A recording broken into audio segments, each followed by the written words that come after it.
Alhamdulillah wa syukurillah wa ni'matillah wa la hawla wa la quwwata illa billahil aliyyil azim. Asyhadu an la ilaha illallah wa asyhadu anna muhammadar rasulullah. Allahumma sallim ala Muhammad wa ala ali sayyidina Muhammad. Hasbi rabbi jalallah wa fi qalbi ghairullah.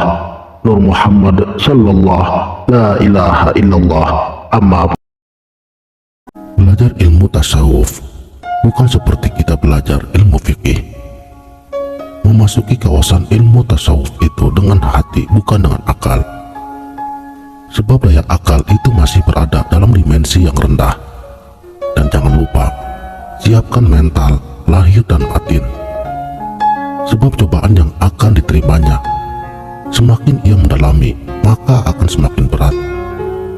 Ini bukan mau menakut-nakuti, tetapi agar siapapun yang mau menapaki jalan ilmu mengenal diri ini, mau tidak mau, ia memang harus siap segala-galanya. Jadi bila hal tersebut terjadi pada dirinya, sudah tidak kaget lagi, atau paling tidak, ia sudah ada persiapan bagaimana menghadapi segala macam cobaan yang akan ia terima. Lalu bagaimana cara awalnya dalam mempelajari ilmu mengenal diri ini? Cara awalnya itu pada niat hati yang sungguh-sungguh. Mempelajari ilmu ini bukan niat yang asal-asalan. Yang kedua, praktekkan dengan tulus apa yang sudah diajarkan mursyid, baik itu zikir dan ibadah-ibadah lainnya.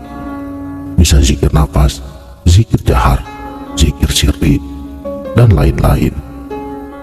Dan jangan ingin keburu sampai, ikutilah prosesnya. Yang ketiga, jangan banyak bertanya kalau tidak disuruh untuk bertanya, kecuali apa yang mursyid sampaikan itu bertentangan dengan syariat. Ingat ya, jangan banyak bertanya.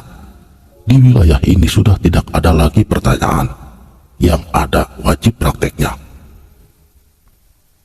Ibnu Urwan pernah berkata, jika ada seorang bertanya kepada Syekh Junaid al-Baghdadi tentang suatu masalah, sedangkan ia tidak termasuk dalam kondisi spiritual dari masalah yang ia tanyakan, maka ia akan berkata, tidak ada daya upaya dan kekuatan apapun kecuali dengan Allah.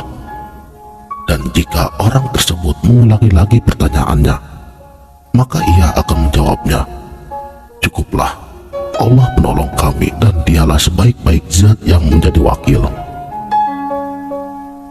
Makanya ada sebutan, lam ya'zub, lam ya'rib. Siapa yang tidak merasa, dia tidak tahu.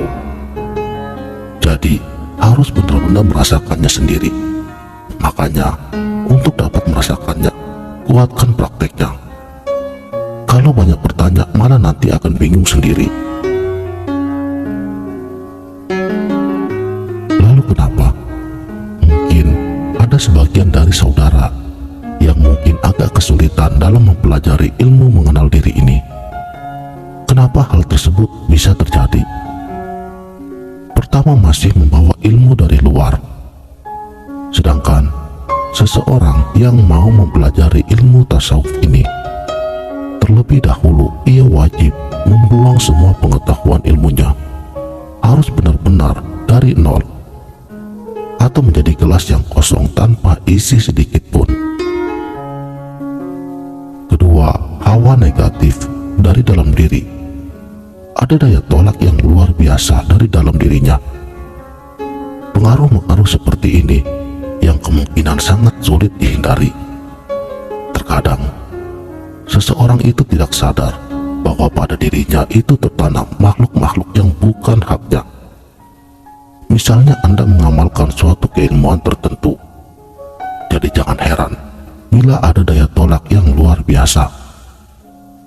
Sekalipun misalnya Anda mengamalkan zikir nafas yang sudah saya share pada channel ini, ada yang hanya merasakan tenggorokannya gatal, atau ada hawa dari perut, dia naik ke atas, serasa ingin muntah. Reaksinya itu bisa bermacam-macam. tergantung dari kuat tidaknya apa yang ada di dalam dirinya. Untuk menetralisir pengaruh negatif ini, selain dengan zikir nafas atau zikir lainnya yang sudah saya share, harus juga dibarengi dengan memperbanyak istighfar dan sholawat. Bacanya di hati, dan kunci lidahnya dengan tongkatkan lidah ke langit-langit. Tahan, fokus dengan hati. Insya Allah, pengaruh-pengaruh negatifnya makin lama akan semakin berkurang. Lebih cepat, bantu dengan sholat taubat dan sholat hajat. Hasilnya nanti akan dapat terlihat sendiri. Saudaraku sang sejati, aku melihat pemilik ilmu hidupnya mulia, meskipun ia dilahirkan dari orang tua yang tidak berada. Dia terus-menerus terangkat hingga pada derajat tinggi dan mulia. Umat manusia mengikutinya dalam setiap keadaan. Di antara keutamaan ilmu kepada penuntutnya adalah semua umat manusia dijadikan sebagai pelayannya. Wajib menjaga ilmu laksana orang menjaga harga diri dan kehormatannya. Siapa yang mengemban ilmu kemudian dia titipkan kepada orang yang bukan ahlinya karena kebodohannya, maka dia akan menzaliminya. Bersabarlah terhadap kerasnya sikap seorang guru. Sesungguhnya gagalnya mempelajari ilmu karena memusuhinya.